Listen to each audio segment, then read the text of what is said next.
Welcome to my channel Queens kitchen. જો આપ સૌને મારી રેસીપી પસંદ આવે તો લાઇક અને શેર કરજો, તેમજ મારી ચેનલને સબસ્ક્રાઈબ કરવાનું બિલકુલ પણ ના ભૂલતા. કેમ છો ફ્રેન્ડ્સ? આજે આપણે મળ્યા છે ફરી એક નવી રેસીપી સાથે, જે છે ઘઉંના લોટમાંથી બનેલી આલુ પ્યાઝ કચોરી, જેની રેસીપી હું તમારી સાથે શેર કરવાની છું. જો તમને મારા વિડીયો પસંદ આવે તો મારી ચેનલને સબસ્ક્રાઈબ જરૂરથી કરજો અને મારા વિડીયોને લાઇક કરવાનું બિલકુલ પણ ના ભૂલતા. તો ચાલો આપણે તૈયારી કરીએ. અહીંયા મેં લીધો છે ઘઉંનો લોટ, 2 બાઉલ ઘઉંનો લોટ લીધો છે, જે વજનમાં આશરે 250 ગ્રામ જેવો થાય છે. તેમાં સ્વાદ પ્રમાણે મીઠું નાખેલું છે, અજમો પણ ઉમેરેલો છે. અજમાને સારી રીતે હાથેથી મસળીને નાખીશું, જેથી ટેસ્ટ ખૂબ જ સરસ આવે છે અને કચોરી પચવામાં ખૂબ જ ઇઝી રહે છે. મોણ માટે આપણે ઘીનો ઉપયોગ કરીશું. અહીંયા મેં પાવરીની મદદથી ઘીનું માપ લીધેલું છે. મેં 2 પાવરી ઘી નાખેલું છે.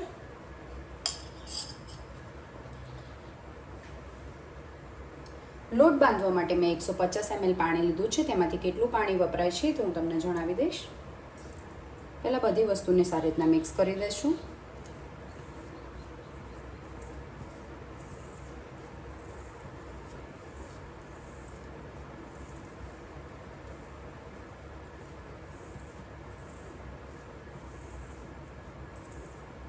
થોડું થોડું પાણી નાખતા જઈને રોટલીનો લોટ જે રીતના આપણે બાંધીએ છીએ તે રીતના જ કચોરીનો લોટ બાંધી લઈશું.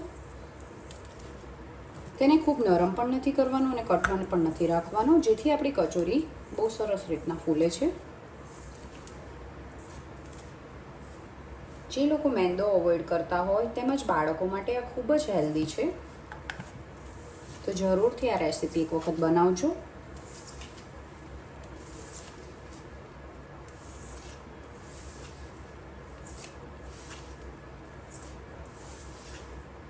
આવો વિડીયો જોવા માટે મારી ચેનલને સબસ્ક્રાઈબ કરો અને જો મારા વિડીયો તમને ગમતા હોય તો ફ્રેન્ડ્સ અને ફેમિલીમાં શેર જરૂરથી કરજો મિત્રો. આપણે જે પાણી લીધું હતું તે વપરાઈ ગયું છે.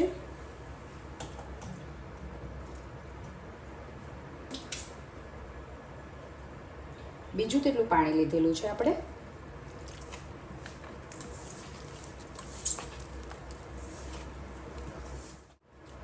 લોટ આપણો સારી રીતના બંધાઈ ગયેલો છે, તેને આપણે રેસ્ટ આપવા માટે એક બાજુ રાખી દઈશું.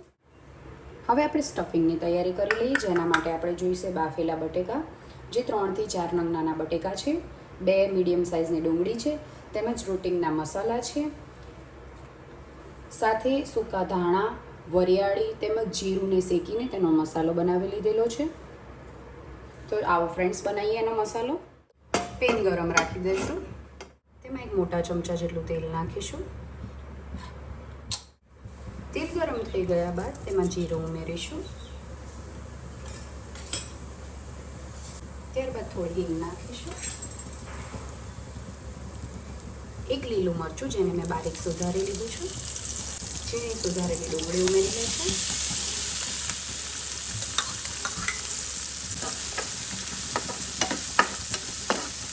ડુંગળીને આપણે ગોલ્ડન બ્રાઉન રંગની થાય ત્યાં સુધી શેકીશું.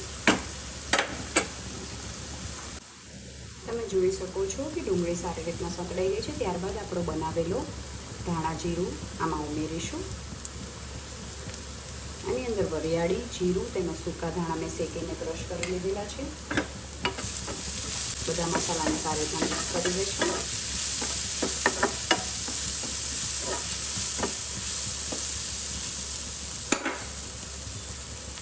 જેમાં હળદર, લાલ મરચું પાવડર, ધાણા જીરું પાવડર, લીંબુનો રસ તેમજ દળેલી સાકર ઉમેરીશું. બધું સારી રીતના મિક્સ કરી લઈશું. મીઠું આપણે છેલ્લે નાખીશું.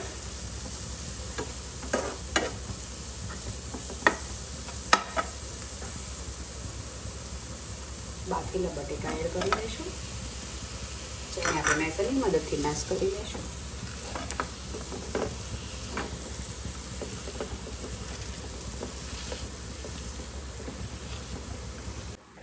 મસાલાની અંદર સ્વાદ પ્રમાણે મીઠું એડ કરી દઈશું.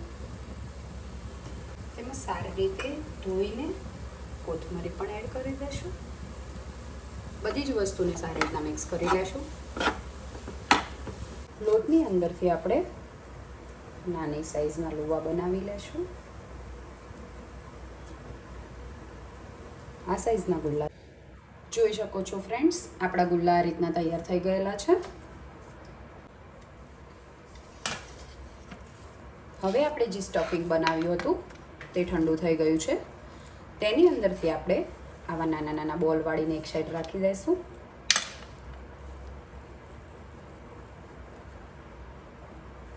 આ રીતના બધા જ બોલ આપણે તૈયાર કરી લઈશું, જેથી કચોરીમાં ભરવા ઈઝી પડે.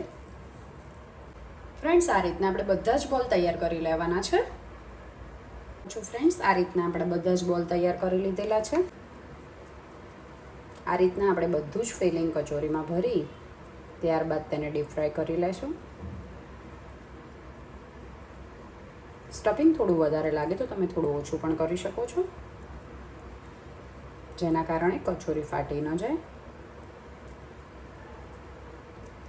આ રીતના ચારે બાજુથી પેક કરી દઈશું. ત્યારબાદ તેને હથેળીની વચ્ચે રાખીને મીડિયમ હાથે પ્રેસ કરીશું. બહુ વજન નથી દેવાનું, નહીંતર કચોરી ફાટી જશે. આ રીતના તમે જોઈ શકો છો, આ રીતના તેને દબાવવાની છે, જેથી તે સારી રીતના ફૂલીને આવશે. આ રીતના બધી જ કચોરી આપણે સ્ટફિંગ સાથે રેડી કરી દીધી છે. હવે તેને ડીપ ફ્રાય કરવા માટે તેલ મૂકી દઈશું. જોઈ શકો છો ફ્રેન્ડ્સ, તેલ મીડિયમ ગરમ થઈ ગયું છે. તેની અંદર આપણે આ રીતના કચોરી ધીમે રહીને મૂકી દેવાની છે.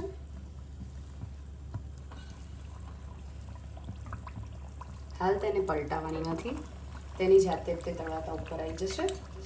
ત્યારબાદ તેને પલટાવવાની છે. ફ્રેન્ડ્સ, હવે આપણે એને ધીમે રહીને પલટાવી લેશું. તમે જોઈ શકો છો, પાછળની સાઈડ ગોલ્ડન બ્રાઉન રંગની થઈ ગઈ છે.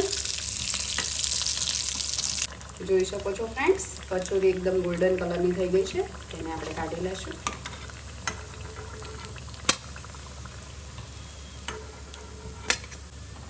જોઈ શકો છો ફ્રેન્ડ્સ, આપણી કચોરી તળાઈને તૈયાર છે. તમે તેને ગ્રીન ચટણી, ખજૂર આંબલીની ચટણી, દહીં તેમજ સેવ સાથે સર્વ કરી શકો છો. હવે હું તમને એક કચોરી સર્વ કરીને પણ બતાવું. જોઈ શકો છો ફ્રેન્ડ્સ, કચોરી ખૂબ જ ખસ્તા બનેલી છે. તેને આ રીતના હાથેથી તોડી ગ્રીન ચટણી,